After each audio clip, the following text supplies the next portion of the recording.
Alright, this is my review of the short Christian film Consider It All Joy from 1986. This was last night's feature presentation, picked by Big Daddy Love, who picked it because he said 1986 was a great year. He was obviously talking about Lee Mazzilli and the New York Mets.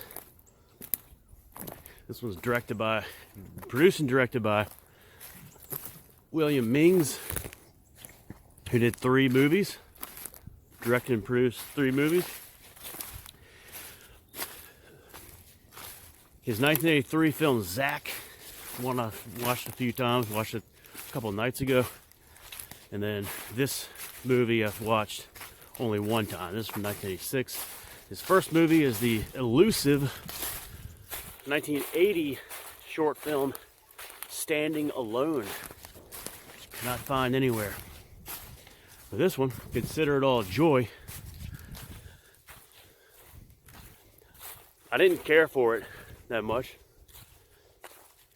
but I think it has potential as far as watching again. It's 55 minutes long and it centers on the Johnson family, which is a young couple. Now this is the cookie cutter early 80s or mid 80s, whatever. It looks like it's filmed in the early 80s.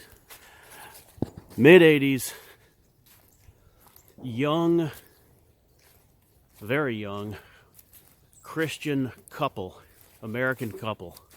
I mean, they are like prototypical. So the man is played by, or the woman is really the one who's kind of the one it's really more focused on, I guess. I think her name is Claire. Yeah, Claire Johnson. She's played by Bonnie Hawley, who was in just a few other movies. Like she was in I forget, but you know, blonde woman. And the man, the husband, is played by a guy named Gary Costello, but he goes by Gary Peters. In this movie, is what he's credited as, Gary Peters. And so they met in this kind of like when she visited his church, and then they kind of hooked up, and then they got married. And then they had this little kid, they have this little daughter, like 7 years old or so. And she's not credited. The actress who played her is not credited in this movie, which is really weird. She's not even listed in as a uncredited. So it's kind of odd because she has a pretty big role in this movie. She's in it a lot.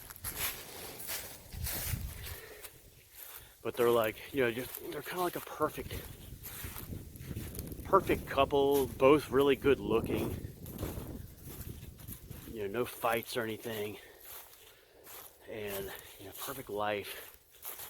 And the guy goes to work, or he's got this buddy who works with him, and I think they were also college roommates, I think they said, yeah. And the guy, the actor's name is James Miller. And this is the only movie he's been in. I love this guy because he works with the Johnson man. He was roommates with him, and then he kind of plays the seeking guy. Like he's not really a believer, but he's a good guy, and he comes over to eat with the family one night. And he's like a bachelor, I'm pretty sure. He has got to be. And his claim to fame is he eats a lot, but he's not fat or anything. He likes to eat, and he's a good guy. But he's kind of asks questions. He looks at the little plaque on their wall of God is love, or Jesus is love. I forget what it was. They have little plaques, little frame pictures on the wall of their house, which is funny. Stuff like that, not pictures, little verses and things. Like I was wondering, what does that mean? You know, they're sitting on the couch. Like that guy's he's got like this kind of perm looking hair and this porn mustache. This guy's awesome. But the guy goes to work one day, the main guy, the Johnson man, and the company merged. He gets calls in the boss's office. Company merged. They have to make cutbacks, so he gets laid off. And he tells the boss, like, it's okay, God has bigger plans for me. And he goes home, tells his wife. The wife takes a little harder than he does. Like she's a little, she's more concerned than he is. But he's like, it's okay, God will take care of everything. So I bought this thing as a reminder. He takes out another framed picture that he just bought, and it says trust, and like there's a verse or something on there. He's like, see. So like this movie has a lot of like potential. There's some funny moments like that. The houses, I like the mid 80s house. I think I'm gonna camp out here for the rest of the hunting day. But yeah, I love the house. I love some of the food scenes. They're pretty good. Pretty good, funny stuff. And not only that, then the guy, like, he's looking for work, like, which is that funny little sequence. He's like looking through the paper, a little one ad, and like circling things, and then calling random businesses, and he's not getting any leads. He's like, marking off the paper. Hang on. Yeah, and there's only like one church scene. There's like a pastor, but it's kind of short. And another thing that the guy does is gives his wife little notes all the time. Like he sticks little notes like, you're the most beautiful woman in the world, and sticks it in her Bible and things, and she'll open it up during church, like, and sees it, and it's just really like schlocky. So there's like funny stuff like that. So eventually, anyway, the guy dies. He gets hit by a car. The cop or whatever comes to the lady's house. Drunk driver hit him head on, T-boned him. He's dead. And like, so that's the whole thing. It's like focuses on her struggle with tragedy. Consider it all joy. So it comes from like a verse in James. I think it's 1:5. Consider it all joy, brothers, when you go through trials and persecution.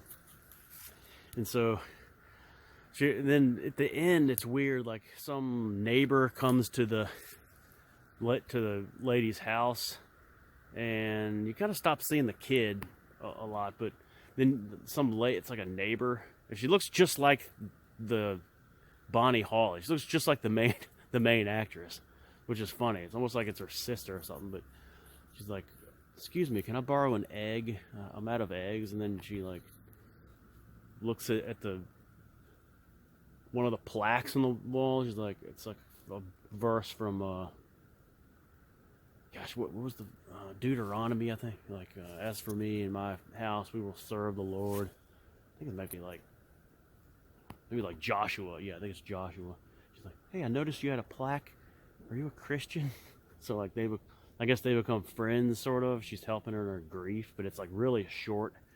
And then the end is like the college roommate is like at the woman's house, like kind of consoling her, and then he's like, "Can you explain to me one more time about faith or something?" And that's kind of how it ends. But it's kind of implied that maybe he's gonna pick up the pieces and like, take his buddy's wife, like his widow or something, which I would have loved to see a part 2 of him doing that. But this one does. Like, I think I didn't like it that much, but I think a second viewing, it might be like, I might really start to see some things here. It's got a lot of potential, and be like, okay, this is really good. So consider it all joy, 1986. That's my review. It's probably the only one Probably the only review of this film on YouTube. So there it is, William Mings. Thanks for the great work there. The neighbor that comes to the house that meets her, she was in like a few things. Like she's the most known. Actually, she's the only one on IMDb who has a picture on the thing. She was in some weird like women's prison films. I see like 3 or 4 of those in the mid to late 80s.